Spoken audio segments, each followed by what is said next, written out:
I'm LeGrand Elliott. I'm Cindy Ayers Elliott. And we have a brand new show called Ag and Culture. We'll be discussing all things agriculture. But more specifically, how it affects farmers and ranchers of color with national and local guests. And of course, we're talking culture, food, wine, health, politics, education, and so much more. Join us for informative and fun conversation with guests from all over the country. It's a fresh new show, Ag and Culture, every Tuesday morning at 9 a.m. Central, 10 a.m. on the East, and 7 a.m. on the West. Watch us on our YouTube channel, MS Footprint Farms. And on WeBelieve.global. Good morning. Ag and Culture is officially back on the air, episode number 14. I'm your host, LeGrand Elliott, and always my lovely co-host that's finally back is... I'm Cindy Ayers Elliott. Hello, LeGrand. How are you? And where have you been? I've been traveling, doing some work as relates to policies. Okay, because we did miss you last... Did you miss me? Yeah, well, it kind of was missed, but I don't know, it was a pretty bomb show. There was a great show, some great young ladies that was there. I was so happy to see everyone. So we know we got co-hosts, we need them. And they were much obliged. Anytime you need them to come back, they definitely will. I think they kind of got the bug a little bit. A little bit? A little bit. Mm-hmm. Yeah, I think a lot bit. They really enjoyed it. And we appreciate our guest that was on last week from the J-Tech program at Tougaloo College. This is Ag and Culture. It's all about agriculture and how it affects the African-American community and everything that goes along with that. Not just agriculture, but culture as well. Please reach out to us, Facebook Live. Hello, Facebook family. If you're there, you guys can chime in. You can also get us on Instagram, Footprint Farms. And if you need to reach us directly for some fresh, what you got, some fresh collards? We have collard, mustard, turnip, kale, varieties of kale, squash, cucumbers, tomatoes, mint. Hit us up, 601-910-5534. And as always, this show is being proudly sponsored by Heifer International for over 75 years. Heifer International has been helping agriculture farmers all around the world create and maintain a sustainable living, doing what they love to do, and that's to be a farmer. Well, that's a great thing to be as a farmer. But understand, farming has so many adaptations of what it is. It's more than just putting seeds in the soil. Absolutely. Just want to say hello to everybody in North Little Rock at Heifer International Corporate Office there. Yes. Hey, moving on, our guest, well, I don't even say it's a guest anymore. I mean, she's been here before, so it's not like she's a guest she's anymore. Still a guest. Well, I guess we'll call her a guest. Okay. But it's always good to get her back in the studio. It's always an interesting conversation. And that's none other than Miss Irma E.J. Russell. Huh? Hi. Irma is not, EJ? What is it? You Irma? nailed it earlier. Irma.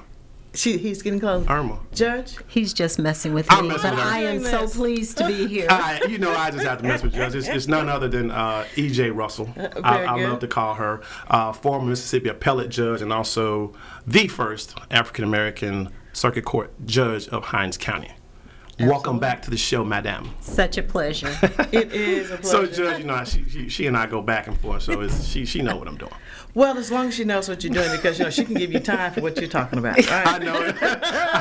I know it, but as always, Judge, it's good to have you back on the show. And the last time we were talking, the hour went by so quick, and we were talking about so many great things that relates to policy in Mississippi. We were doing a legislative roundup, and obviously we were talking about what's kind of the big kahuna going on in Mississippi is the medical marijuana. So hopefully today we'll get to take a deeper dive into those things and kind of spend that whole hour just kind of talking about not just the marijuana thing, but where we are with some of the legislation, being that the session has either come to an end or about to end. It's coming to an end. I expect that they will go home this week and not return, even though sine die, which is the end of the legislative session, is Sunday. It's Sunday. Yes. Sine die. Is that Latin?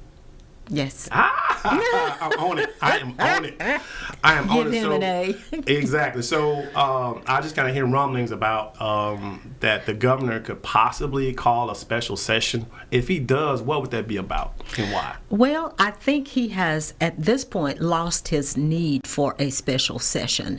The threat of calling a special session had to do with the income tax, personal income tax. Mm-hmm. He wanted it completely eliminated. Mm-hmm.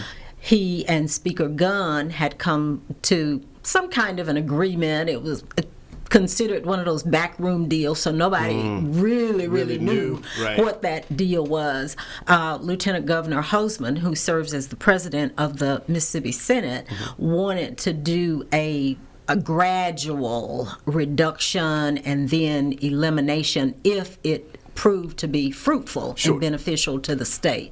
So they finally came together and did something in the middle, close to the middle. Yeah, close to, and that to middle was, as I think he was saying, is that the governor wanted something to be gradual, like it will start off and then it fades itself out. Or No, he just wanted to do it all the together? governor wanted a complete done. wipeout of the personal income tax in Mississippi. And there were enough legislators, and I believe they kind of mobilized their constituents to say, this makes no sense. If we get rid of this, we're going to lose several $100 million in 1 year. Yeah. And we are already struggling. We've got a surplus right now, but a lot of that is because of COVID monies. Sure. Sure. And they were afraid of what that would do to our overall budget. Yeah, it would probably get us back to where it was 5 or 10 years ago when they're scraping money from robbing Peter to pay Paul for everything. Well, I think no. I Exactly. think that the lottery too has brought in more dollars that we didn't have before. But there's pros and cons still on what happened with from the Senate and House bill that was out there to what we actually have right now. So we'll be able to talk about that more. And I think it's important to know that everything that was in the first one is not in the second one. Did the grocery tax bill, did groceries get affected by that one? Yes, that was one of those final pieces. that There went were in? some good things in each one of the bills, the one from the House as well as the one from the Senate. It was that total reduction of the personal income tax, which was the sticker, and actually caused the speaker to hang on to some appropriation bills for agencies. And they wouldn't have had any money after June 30th. Yeah, the new fiscal year would start It's July all 1. politics, though. It's a big part of how they play the game. I'm going to hold you hostage until I get something here. And it usually comes down to the power of three. Well, it sounded like it did. And so just so the listeners know, so this is done. This is dead. So that's not on the table. It's not going to happen. Well, there is a tax bill that they passed, but it will not eliminate your personal income tax. taxes. So you're still going to have to pay some. Right. But they did eliminate the first $5,000 of your income tax on that. On that, And okay. then I believe they lowered the percentage to about 5.5%. I'm sure I've got it here in my notes somewhere. So did they reduce the fuel tax? I don't think so. And LeGrand, to be perfectly honest, I'm not sure in my mind, based on what I know about the fuel tax and how most of those funds are, they go in, the Department of Revenue gets the money, but then they send it back to local governments. And those local governments are able to use some of those funds, the sure. majority of them, Sure. for operations and Sure. to do roads and bridges in the local community. Yeah. But what people have to remember also is that $80 million, the first $80 million every fiscal year that is earned from the lottery, the net proceeds, net proceeds. are sent to a special fund for roads and bridges. Okay. And we need to watch that. I guess I'm sure they have watchdogs that are watching that, but as that money starts to roll in, when, or those projects may have already been started, when will we start to see that lottery money under our feet? Well, I see it all the time. Okay. Look, as I travel north, the construction. Right. As I travel south, construction. We are already seeing the fruits of those funds, the $80 million. When you see those trucks out there, all those orange cones, Sure. That's that lottery money in part. And they've already distributed the $80 million for the 21-22 budget year. So now we'll be looking for the next dump of 80 for the next fiscal year. After July 1, it starts July counting 1. again on July 1. But after that, 80 million goes to Department of Transportation for roads and bridges. The remainder goes into education. Well, I would naturally hope so. The rest after the $80 million. After the 80 million is out, then everything else goes into the education Right, but they definitely need a watchdog. For that one. Unfortunately, Yeah. and I'm going to get you some real pushback on this. Right. As I see certain school districts, they need to do some consolidation, but of course nobody wants to consolidate. Yeah. Nobody wants to lose their school. Yeah. But you have schools that are pretty much empty Yeah. because of movement of populations Yeah. and those kinds of things. If you've got a school that was built to handle 2,000 students and now you only have 500, you either need to move those students to another building at another school that's still functioning at full or At capacity. 75% capacity, or move some students there, or shut down some of the buildings, and you can save lots of money that way. I see in many areas administration is just a money pit. Yeah, you have 20 superintendents. It's top heavy. I've always said that Too I've never top-heavy. seen such a hierarchy of administrators, and then the flip side of that, you watch a teacher have to go into Walmart and go into her own pocket to put, the supplies that her kids will need, not just her supplies, but also for the kids that she know that don't have the supplies, and all that's coming out of her poor pocket or his poor pocket. And you see all these top-heavy admins that you really try to figure out, okay, what is it that you do? Exactly. And that's just, to me, it just complicates the problem. And, I'm happy that the legislatures have given the teachers a raise, and obviously to me that's just a drop in the bucket, but we'll take it. But it's just disheartening to see that when you see all of these administrators, and some of them now they're doing their job and they play their role. I'm not knocking everyone, but some of that fluff in between needs to trickle down to just equipment for these kids. I mean, we see how the pandemic is kind of throwing us all of these curveballs, and every child in the public school system in Mississippi, it should be a mandate that where they have a laptop, they have connectivity. And until we really get serious about that, our kids are going to fall further and further and further behind, because we can't afford textbooks, from what I'm being told. And now textbooks are more up to date than ever been before, more electronically than in print. Right. But I agree with you that there should be more, and I think this pandemic did show us the major gaps in between what this state and other states, not just Mississippi, but other states missing as well, when you can't connect. And not just for children, also for businesses and people who want to get in business have that access. It's a major default on the state side. And it is. And you talk about economic development, that's part of it, is being e-commerce and just being digital. But let's make sure that we hold the right people accountable for that lack of connectivity. I believe fully that there needs to be a total re-evaluation of how top-heavy the district offices are, because there too many superintendents. There's an assistant superintendent for everything. Everything. And they make good money doing that. They make, I've seen some, they make handsome figures that are just, again, it's just so top heavy. Well, but I understand the point. Again, I think people should get paid for their worth, but when you look around that for everyone, it's not over the board clear when you look at the teacher's pay compared to everyone else. And again, this is the system out that needs to be revamped. And then we need to have a plan. What happens to those schools after we consolidate? Have a plan for them as well. They can still enhance the community, not just to shut it down and become a place of vandalism. So we need to have plans for all of that. If it's, the school system, the county, the city, and state would work more together, then we can look at this. We could possibly even make that housing. The need is so great, a grocery store, things that we need, or commercial kitchen that these schools have. Now just go up and get dust or get vandalized. Exactly. And a prime example of converting a school into apartment living, good living, is right there in Canton, right across from the circuit courthouse. There's an old school that was shuttered for a number of years, but now it's apartments and very nice from what I understand. And so economically, Well, you gave somebody a place to live. That's right. It's a decent place to live, and the sheriff's department and the police department. But you're also getting more taxes and revenue. They're buying things and they're spending money, and they're also keeping the building up. That's helping their the parents. beautification of it as well. It's a big part. Exactly. But when I was started out talking about the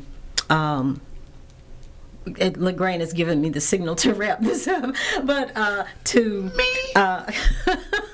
we'll finish this later. Right? It's me this time. So we're going to talk about this a little later. We're going to finish this because internet, broadband, connectivity is a big piece, and that falls on somebody else. That's what I definitely want you to pick up, because that's one of my biggest things, is that I hate seeing these kids not have the equipment and the tools, especially a laptop and connectivity that they need to do their work. Even if you want to go virtual, hey, no class today, we're going virtual. A lot of kids, sounds good, they can't do that, right? We're going to be back with more of E.J. Russell, Dr. Cindy Ayers Elliott. You're watching Ag and Culture, episode number 14. Can you believe that? We'll be right back after this quick break.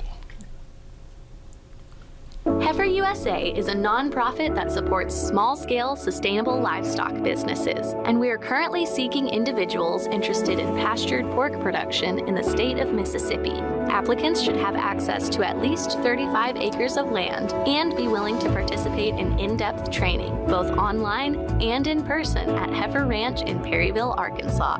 To learn about our operation, check out the Pastured Pigs playlist on the Heifer USA YouTube channel, or contact Farmer Engagement Specialist Ruth Canada at 501-391-5511.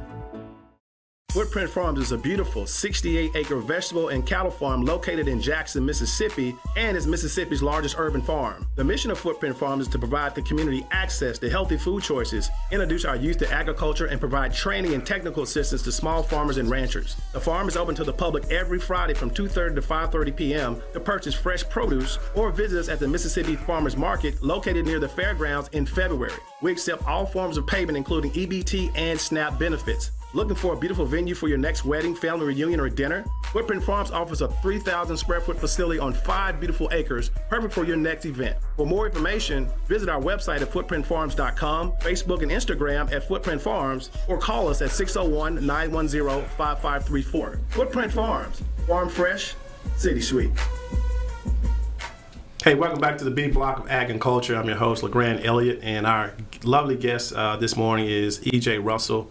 She's former Mississippi appellate judge and former Hinds County Circuit judge. And Judge, get back to your point where you're harping on one of my pet peeves, and that's the connectivity portion as it relates to school children and just our communities at whole.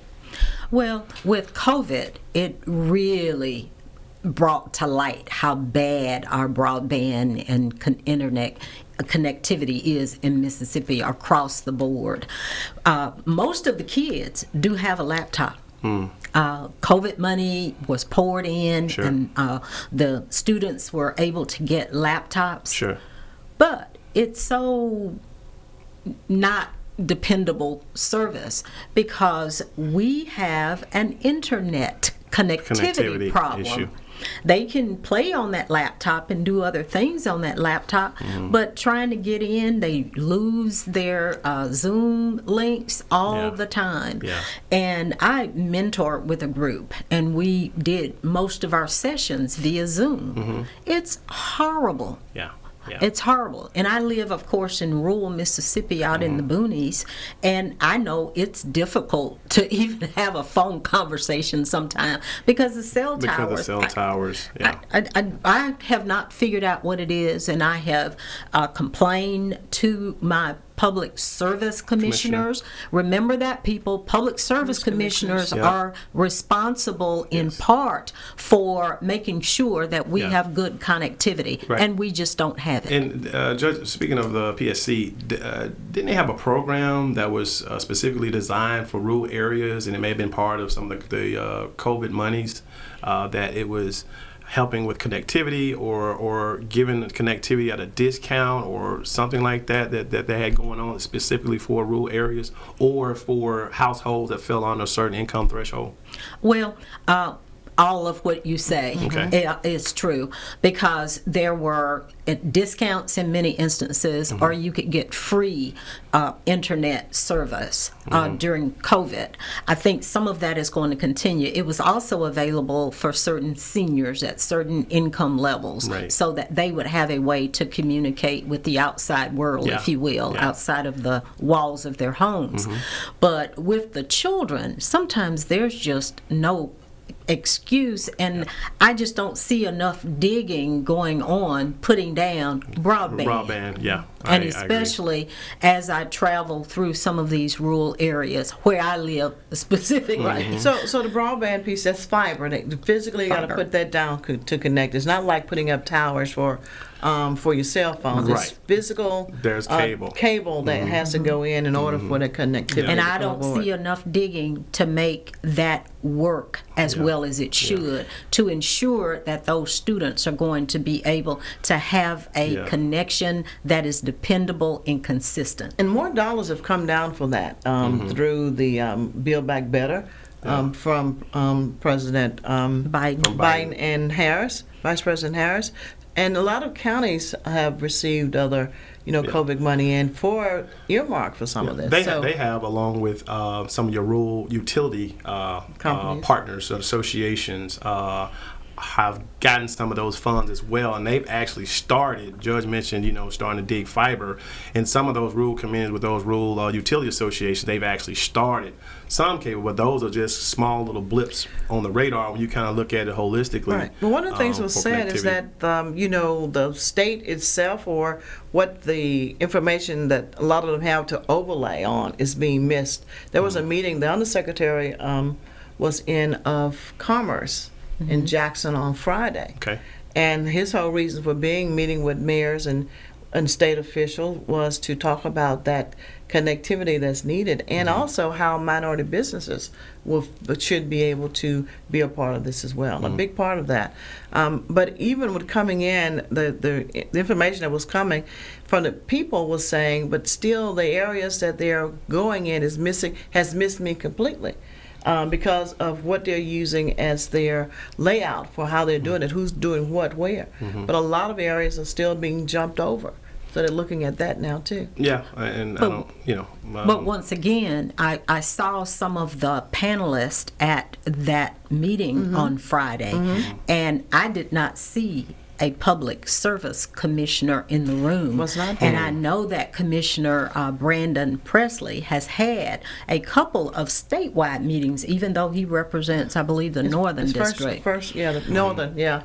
He's up. But talking about broadband and the need for it and how we need to approach that. But Nothing's as been bad as happening the here. mayors need it, as much as they talk about it, and Commerce needs it too, unless you have the people who are the master regulators of it in your state, you don't have your right stakeholders. You're missing a key stakeholder at the table. I agree with So the Public Service Commission, let's talk about that for a minute and what they do. I mean, is everybody really familiar with what the Public Service Commissioners do? That they regulate utilities? Right. And utilities include your cable, your phone services, They work with the all of FCC that. as well. So and there's- establishing those standards. So we need to be talking to and understanding. I think that's so important, Judge, what you said about who has what. You have to know where it fits and who you need to go to, just like in any other agencies who do what when, to know where you go to. Because I had a lot of farmers to go to one agency and they says, we don't do that. But they didn't tell them you need to go to this agency. They just said, this is not the one. Yes. It's just kind of like Just when you call goodbye. a business and that business, and you say, hey, I want X, Y, and Z. Well, instead of maybe trying to figure out what it is that you need, they just go, oh, hold on, let me transfer you real quick. Not asking you. Right. It could be something simple. Hey, what's the address? Exactly. So I agree with you when you say that, is that people have to be aware and also be helpful in the process of letting people know in the direction of it, because we all assume, because we're kind of in the political know, we've kind of grown up with this stuff and we kind of know, and we play with these acronyms, but a lot of people don't really know. This is right here in Mississippi, and the functionality of it, a lot of times it's always in the dark because people kind of know what MDOT is, and when you start talking about the PSC and all that, they're kind of, wait a minute, what are they and what they do, and they have really a life hold on your everyday living.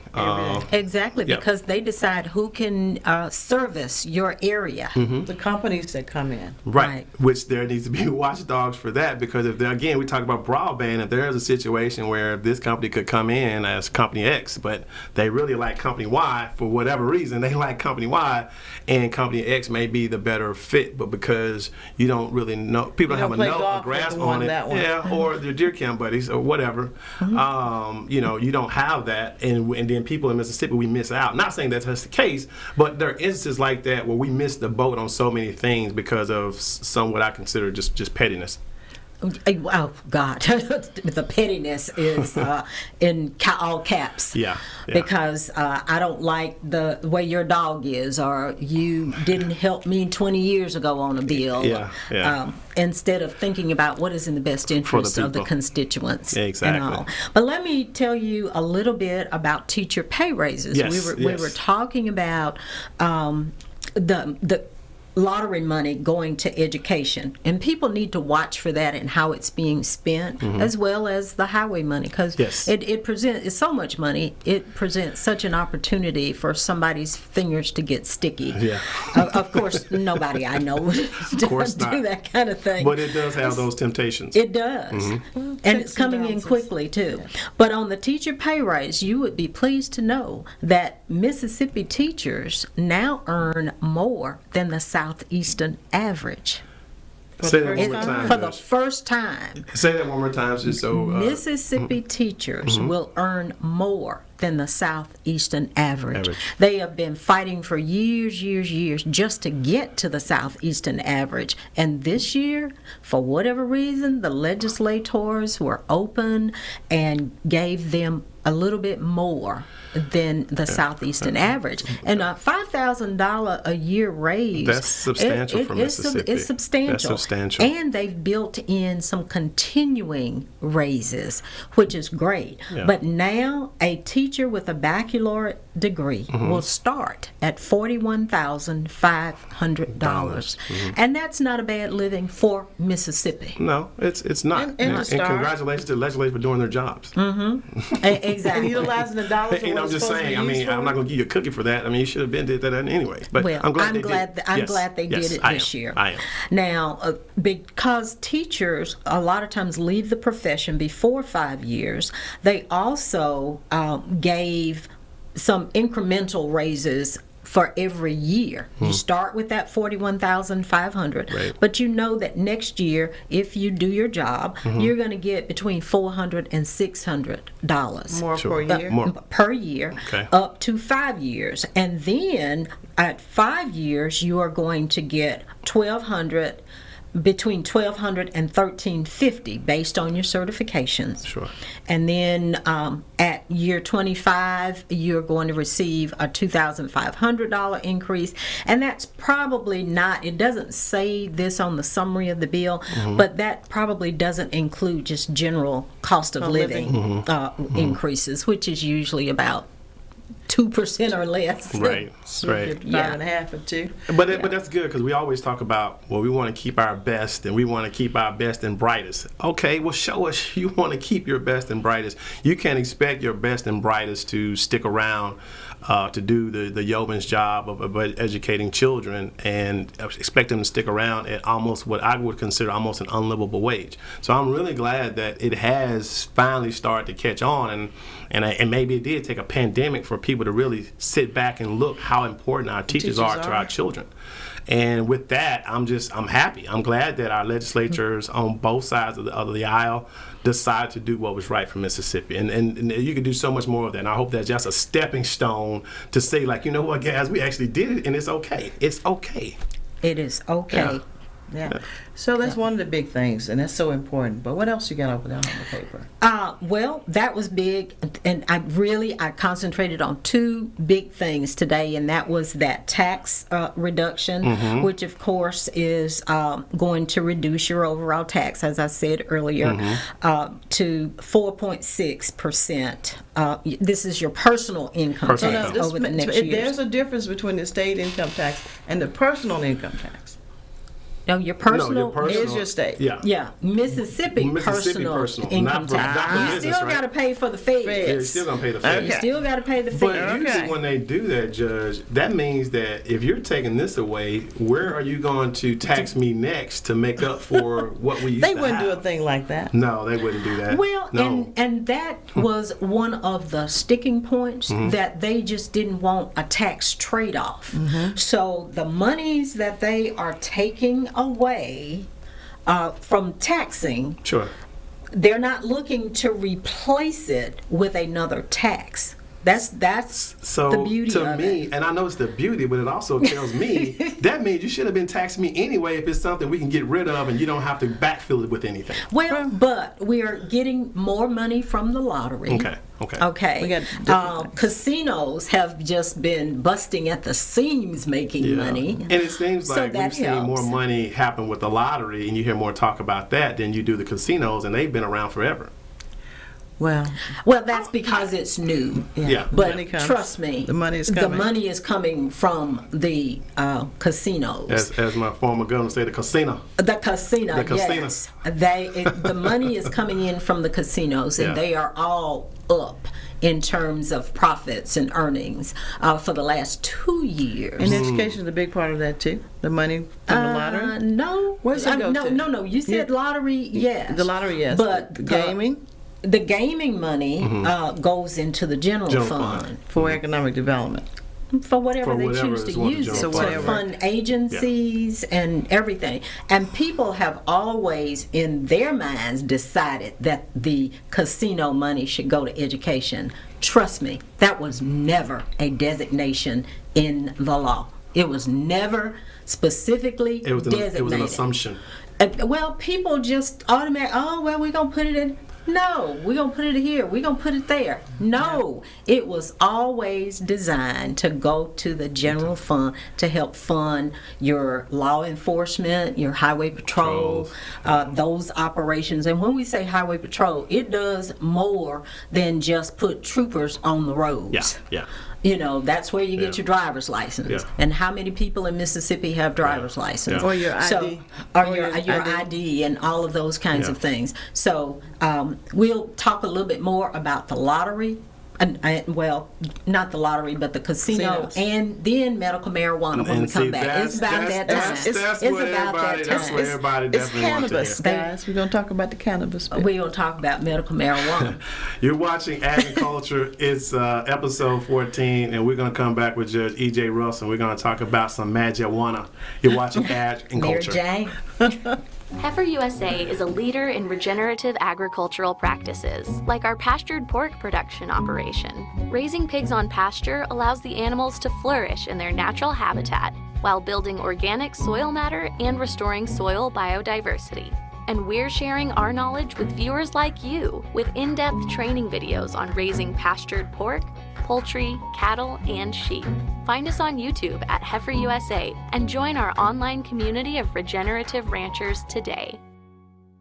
Footprint Farms is a beautiful 68-acre vegetable and cattle farm located in Jackson, Mississippi, and is Mississippi's largest urban farm. The mission of Footprint Farms is to provide the community access to healthy food choices, introduce our youth to agriculture, and provide training and technical assistance to small farmers and ranchers. The farm is open to the public every Friday from 2:30 to 5:30 p.m. to purchase fresh produce or visit us at the Mississippi Farmers Market located near the fairgrounds in February. We accept all forms of payment, including EBT and SNAP benefits. Looking for a beautiful venue for your next wedding, family reunion, or dinner? Footprint Farms offers a 3,000 square foot facility on 5 beautiful acres, perfect for your next event. For more information, visit our website at footprintfarms.com, Facebook and Instagram at Footprint Farms, or call us at 601-910-5534. Footprint Farms, farm fresh, city sweet.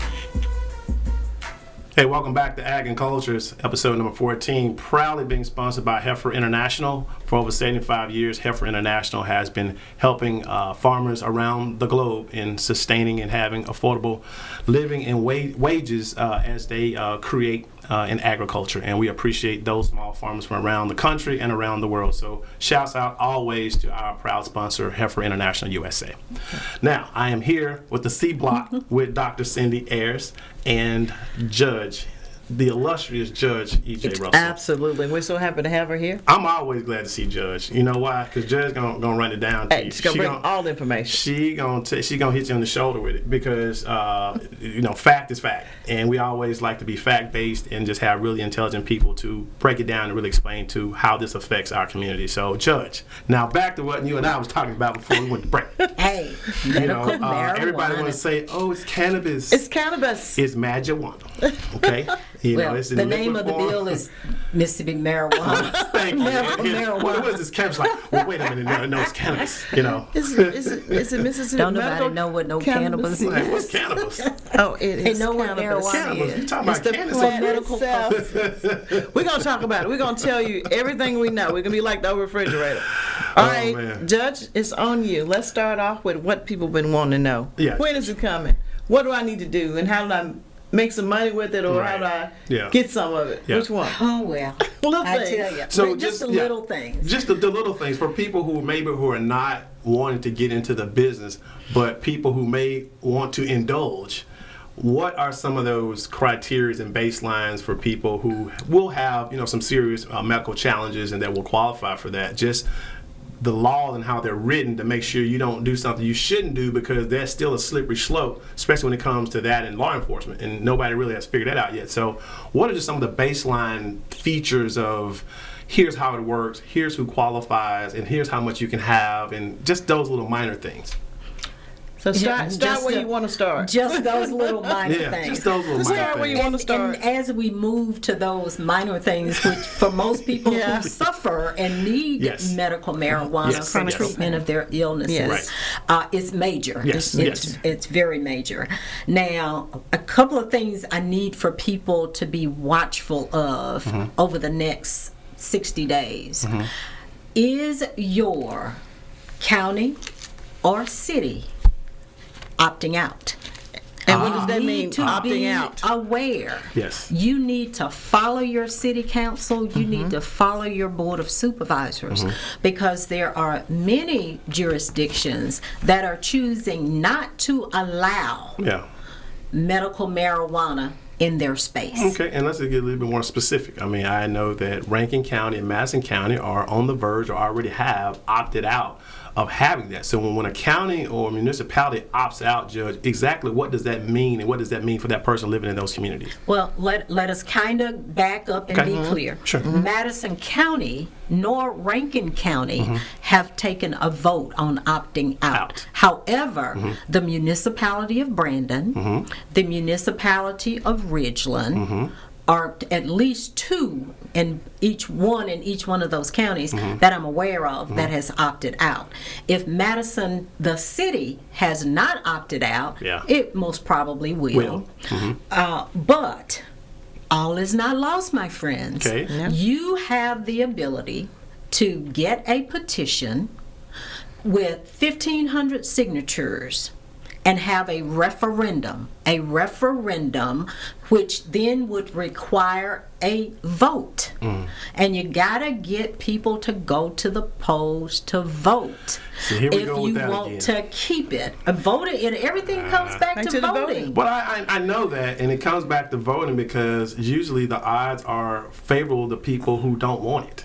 Well, what's written Because it's originally. like, okay, we'll go back to the polls, and I get it, you got to vote, and these are important reasons why you have to vote. But to me, it always seems to go back to having to vote on something, because they're going to play the, they're going to hedge their bets that people won't come out and support. And they're come right support in it. many instances. Yeah. So we put but it to a if vote. this Yeah. is important to you, Yes. you've got to stay woke. Yeah, I and, agree. And not allow it to happen. Now, these jurisdictions, and I say that because it's municipal, it can be a city, it can be the whole county.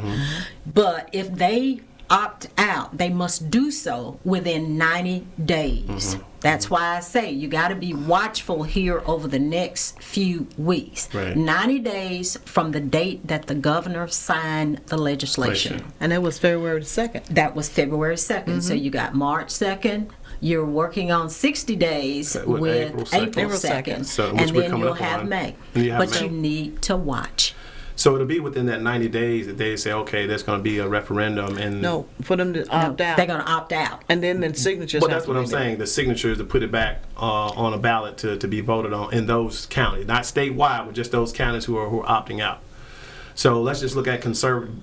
To me, I mean, both communities are very conservative. So the likelihood of it them getting their way, to me, is going to be greater than Well, not necessarily so, because you also have a lot people that's there to have chronic diseases, and they are in a lot of pain. I agree. And they have loved ones that are. And they also look at what you're taking right now with the pharmaceuticals and what they're doing to the rest of your body. Right. If you continue to do that, you know you're going to have death sooner. So, And the addictive nature of those opioids. Absolutely, opioids. And Lord knows that my friend Congressman Guest has been very instrumental and very straightforward in taking charge of the whole opiate thing. So I would hope that would have some relevancy, on that. But so how would this work, Judge? So let's just say they do that, and then they say, okay, we're not going to have it in Brandon, and you have somebody who lives in Brandon goes to Jackson to purchase their medical marijuana, all legal,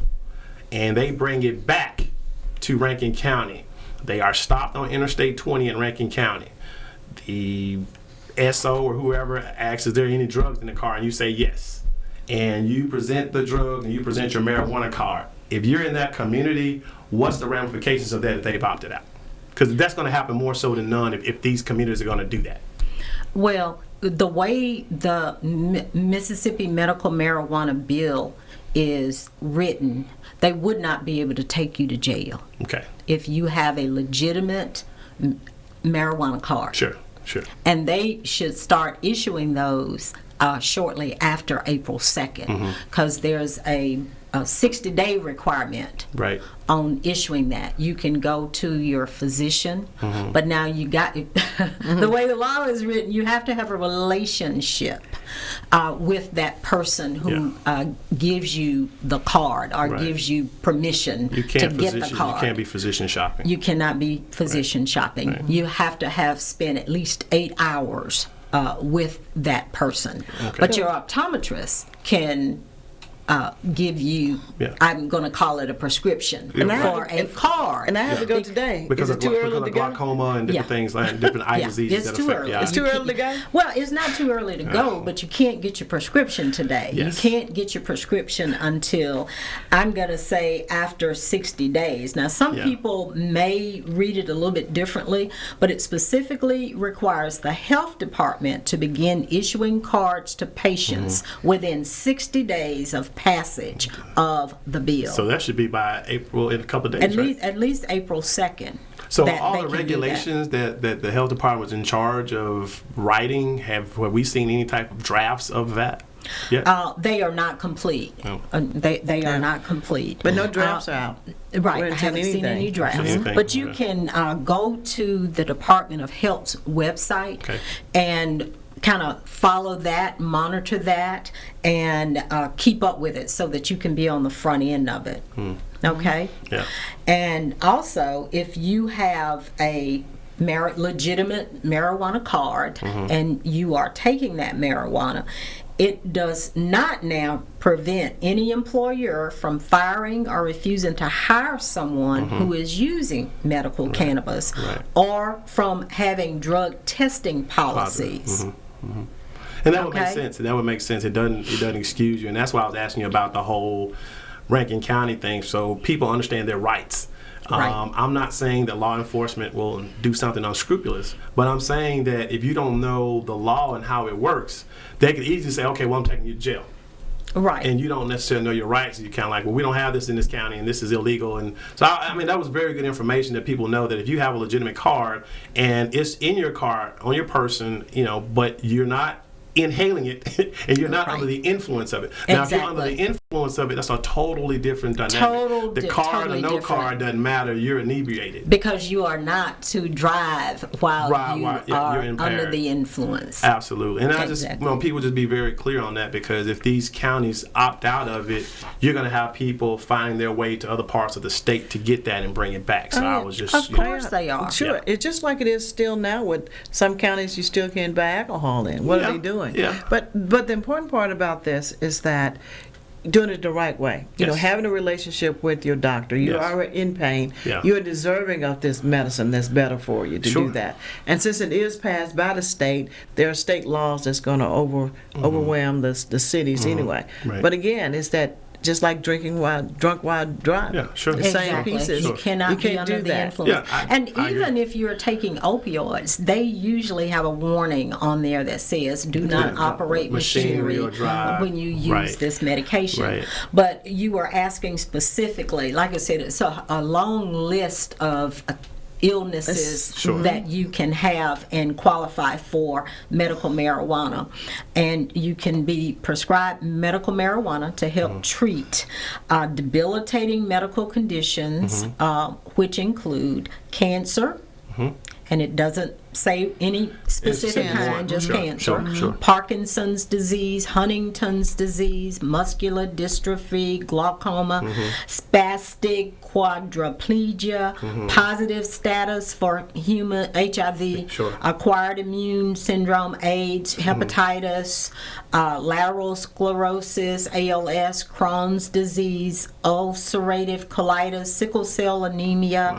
Alzheimer's disease, agitation of dementia, Okay. post-traumatic stress disorder, autism, pain refractory to appropriate opioid management. So if you've got addictive to the opioids, I guess you They'll can wean you off of it and get you on. I guess diabetes, spinal cord disease, or severe injury, or the treatment of these conditions. So, Judge, can these be found on the health department's website? Yes. Okay, great. I Yes. just want the subscribers to know that I know she's naming them all. Don't try to write Don't them try down. to write them down. Just go to the It's over Mississippi 65. It says Department of over Health. 65. Yeah, the Department yeah. of Health website, and they'll have a clear cut, whatever the diagnosis is, they'll have those up there, and there may Well, be some that they don't even have yet. That they're yet to muscle discover. spasms. I mean, if you've got any kind of chronic pain, I mean, Back that is pain, truly headaches. chronic. And documented. And chronic documented, pain. yes. Yeah, Sciatica. Some people Yeah. are just in Fibromyalgia. pain every Every day day. of their lives, yes. and this can give you some relief. Yes. And let's talk again about that timeline. Yes. After 120 days from the date of the Mississippi Medical Cannabis Act, the Health Department will begin licensing and registration process for practitioners. Those are Okay. the doctors. Sure.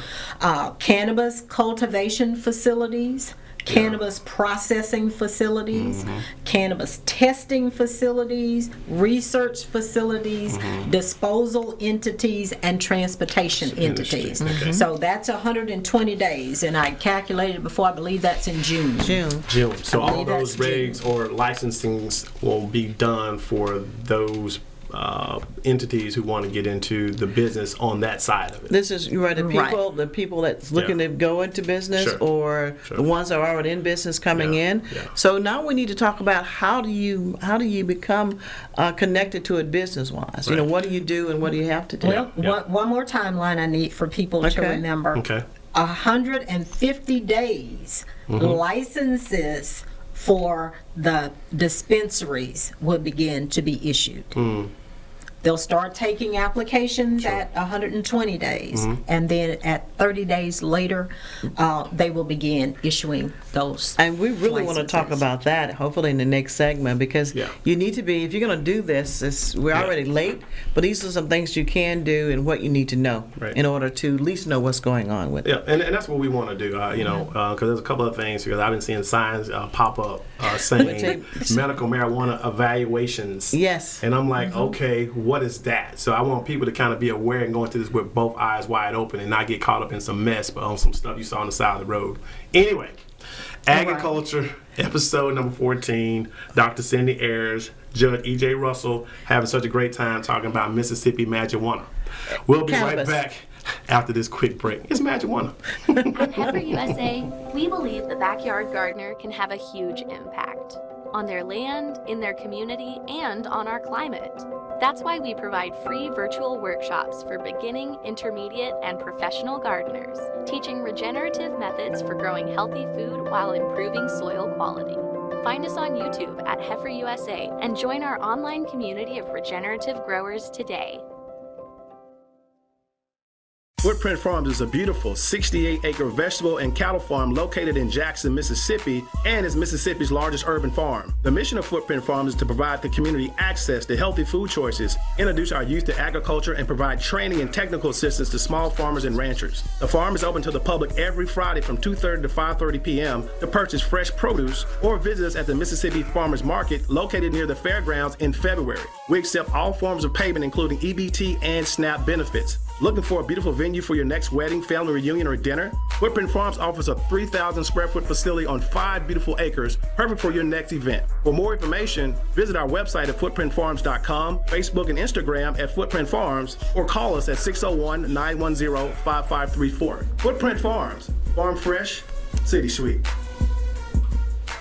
Hey, we're back, Ag and Culture, episode number 14, having a great, real good powwow, talking everything Mississippi legislative session for the 2022 session. Having a good time talking to Judge E.J. Russell, and she's really breaking it down to us and giving us the actual factuals. Right, Dr. Harris? Yes, she's doing that, and we're getting ready to get down to some real nitty-gritty. So this is something you really want to listen to if you're interested in being a participant in growing or harvesting. So we're going to just give you some information about what's available, the size, and the money that's needed. And when you're saying that, you mean, okay, if you're ready to dive into the business of medical marijuana, we're going to talk about qualifications, applications, and dinero. Because you got to have a little dinero to play in this game. So I'll let you guys take that away, because I think it's very important, because there's a lot of misnomers out there that you kind of hear people. So, Judge, please let us know the small size, and you can get up to, you want to scale up really big. All right, and I'm going to let Dr. Ayers do quite a bit of that. But one thing people need to remember, you can't grow it in your backyard, guys. There is no outside grow for medical marijuana in Mississippi, and there is no personal use grow in Mississippi. See, what had happened was what had happened was, don't get it. So, except for you going to the pokey to the popo. So it's still so important that, again, this is first phase. This is for medical only. So it has to come from a prescription from a doctor or from one of the physician that's listed. And from an approved facility. And an approved facilities, which is what we're going to talk about. Right. And we have seed to sale so they can track it. Yes. It's just like your Social Security card. If you go to one store and you give them your prescription, your number goes in, you're number 22, and whenever you get ready to go to the store, you come up with your card, it's all you're number 22. You've already did your portion of what you can do for this month. And that's or good. this week. I mean, that's probably better control than the opioid it's very control much so. when it comes to narcotics being just legally written. Yeah. And that's great. I mean, because you're going to have to, I'm glad they're being able to start from the ground floor to get it right, so that you can just, drugstore hop. We're just going to drugstore hop, and nothing can come through your back doors that's not accountable for. So no under the table. So no I'm going to say that one more time. You cannot grow it in your backyard. Or your coffee cans. Or in your living room. Exactly. No personal use grow. No. And no business grow, even though you may have 100 acres of land. So I can't have none of the big mama? No. And it has to be in a facility that has a door and a lock. It has to be able to be secured. Okay. And you have to be secured. Right. So, and that gets to it. Okay, now, obviously, we can't do that. We're telling people, look, the bottom line is you can't grow this stuff yourself. You have to be licensed. And that's kind of what I want to get to, is a licensure. Obviously, people want to get into this business, whether it's going to be storefront, whether they're going to be growers, whether they're going to be added value products to transporters. So if I wanted to get into it, let's just say, in most people's case, I'm going to say most are going to want the storefront deal, right? So if I'm looking to do that, because that's usually the consumer part, the retail part is usually very attractive. So if I want to do that and I want to get the application process started, what does one have to do? Well, go for it, Doc. Well, again, you're talking about being a dispensary is what you're looking to do. Right. And again, that is the end user. So if we're just going to look at being a dispensary, let me go and pull the numbers, because I was going to take you through the micro, everything you have to do we'll first come back to that, but do it. You definitely do the micro part, because I think people need to know you don't necessarily have to have a 200,000 square foot warehouse. Exactly. You can actually be on a micro scale. So please go. There are micro scales. There's micro cultivation, and there's a micro growing, it's all a small piece, and it goes larger and larger depending on where your money is. Right. So if you're going to look at being a micro, which is going to cultivate it, is to grow, and your canopy is your size. And again, everything has to be inside buildings. Inside. So you can be looking at aeroponics, hydroponics, or a different way of growing. It will not be soil or soil based differently. Not like you could be on the inside, and you could kind of have a raised bed situation, but as long as it's not it's not on the ground, but it's inside. and it's soil. And Right. It has to be controlled. This is Yes. medicine, people. Yes, yes. And it has to be of a certain Certain quality. quality. So putting it in the ground, you don't know what that groundwater is going Absolutely. to do to it. And when I meant that, I Yeah. meant like a raised bed type Yes. of situation where it's It's- not in the ground, but you put the soil in and it's growing. yeah, and they're Okay. growing and growing. All right. So the canopy size, 1,000 feet or less, is a one-time. And the thing about this, and to be able to get a license, first you got to do the application.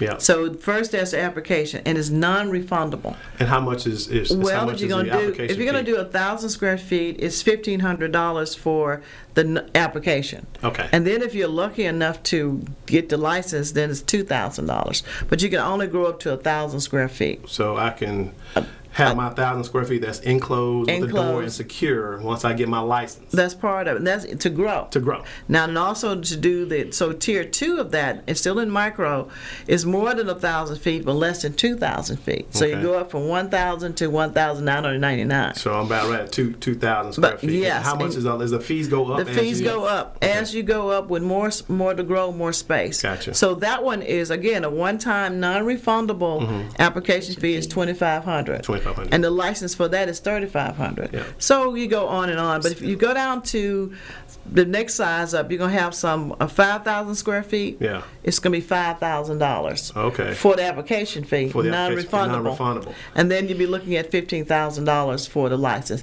yearly. And that's what I was going to say. It's annually. So if I put in 5,000, I'm really betting on myself, because if I don't get it, then I got to be ready to part ways with that 5,000, because a lot of people don't know that money is non-refundable when it comes to the application fee. It's true. Right? You don't get it back. So you don't get that back. You No. don't get that back under any circumstances. No excuses, nada. When you pay that application fee, it's gone. That's not right. It may not be right, but it's It's I mean, gone. I'm just saying, I know I can't change, but that's just kind of That's it. cold-blooded. But I get it. You want to play in this game, in this space. So you can go from 15,000, you can and, go- and you play that Yeah. every year.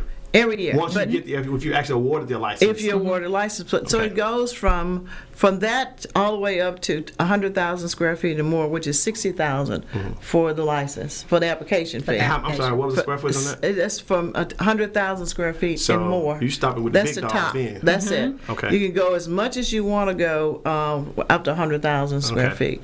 And you'd be looking at a one-time application fee of 60,000. 60 grand. But you'd be looking at $150,000 annually. Oh yeah, that's. I mean, So if you're doing that's- it right, that's a drop in the bucket. Right. Well, that's for growing it, but now you Yeah. also got to have the processing one. Right. So each time you go to a different phase, it's a different That's a license. different license. So you have to have that license too.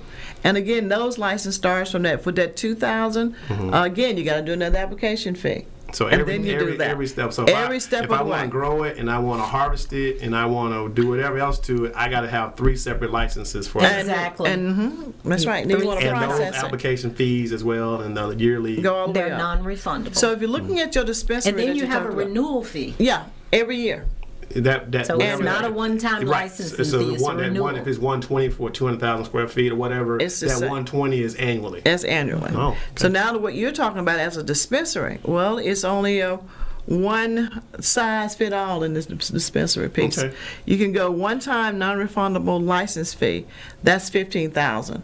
That's again for a non-refundable application fee to do a 15,000. dispensary. Okay. And then you'd be looking at 25,000 If I get the license. per per year. That's to get the You license. know what I'm saying? When I get 15 the license, that I get awarded, that's 25,000. Then annually, I pay 25,000. Yes. Okay. Yes, and it goes from that. The dispensary then you can have transportation. If you're gonna do transportation of it, it's a 5,000 application fee, 7,500. But remember now, this is just to get the license. Everything else you got to have ready to do yourself. Yes. You Your gotta have a trucks, and there'll be a building, certain you kind of gotta- trucks that Yeah. you're gonna have to be able Yeah. to use it in. The building has to be a certain size. And you got to look at the lighting and the controlled temperature. Everything that goes in So there. this would be just like a construction site. If you're building something new, the health department would have to come in and basically give you that stamp of approval that you're all set and ready to go. Yes. Even after you got the application, you've been awarded a license, you pay for the license, now you're ready to go. But the health department is going to be policing transportation and testing. Dispensaries. The other part about this, you got it for testing. So it's a cost for testing. Yes. If you're going to be a tester and be able to test the products for others or yours, there's an application fee for that too. Right. Yeah. And that starts at $10,000 for the non-refundable app, up to $15,000 for the license itself. But again, there are certain rules that goes with that too for testing the facility. And then you got to go in. You have a research facility, and this is one that I was really hoping that our universities would look at to do, because the research at any university or college in the state is exempt from the fees. So if they're looking at that for research, so that's if you're a possibility. if you're a college or university, then this would be something that you could get into add the to research. the endowment. Well, you can research it for sure. Well, that's what I'm saying. Yeah. And then you go into, again, there's transportation and disposable. So transportation, again, is a one-time $5,000 with an annual fee of $7,500. But again, there's going to be specs on how this truck has to be to go from one place to the other to go into that. I'm sure it's got to be GPS. So, we did as we said, quick and dirty, looking at if doing up to at least $2,000 square feet, you're going to need at least $150,000 to get started with. Even at so that's a micro, right? That's micro. That's a micro. Even a micro. Even at a micro. How many? 150,000 at least, because you got to buy everything. Well, yeah, you got to buy the equipment. You got to the space, the capital, the space is going to be there. You got to hire somebody at some point, and somebody's got to know what they're doing. And the training, and that has to happen. Plus, you also got to have your accounting system in place for that as well. I watched it on the news, and they have a whole, point of sale inventory software that's specifically for this type of industry. Exactly. And it's being put around how Mississippi laws are. So it's specifically being for that, which means they're going to have a company that you have to use, which is another cost. Yeah. To and do that's that. the POS system and all that stuff. That's that seed to sale. They know where it was planted. Yeah. When was harvest? Yeah. So basically, they're using what we in logistics. There's basically a blockchain a mechanism that they're really doing. They're blockchaining this everything industry. around. Yeah, and I'm pretty sure data mining and Bitcoin is going to get involved with this. And for Mississippi, we'll probably sold last before it gets to Bitcoin. But this is a major step. But and that's good. So if people are saying, you know what, I was going to invest my money in something, and I'm going to take the plunge. What are our timelines? What are the deadlines to try to qualify for any of these modules of being in the business? There is no deadline. We just have a beginning point. And they begin to take applications 120 days after passage of the legislation.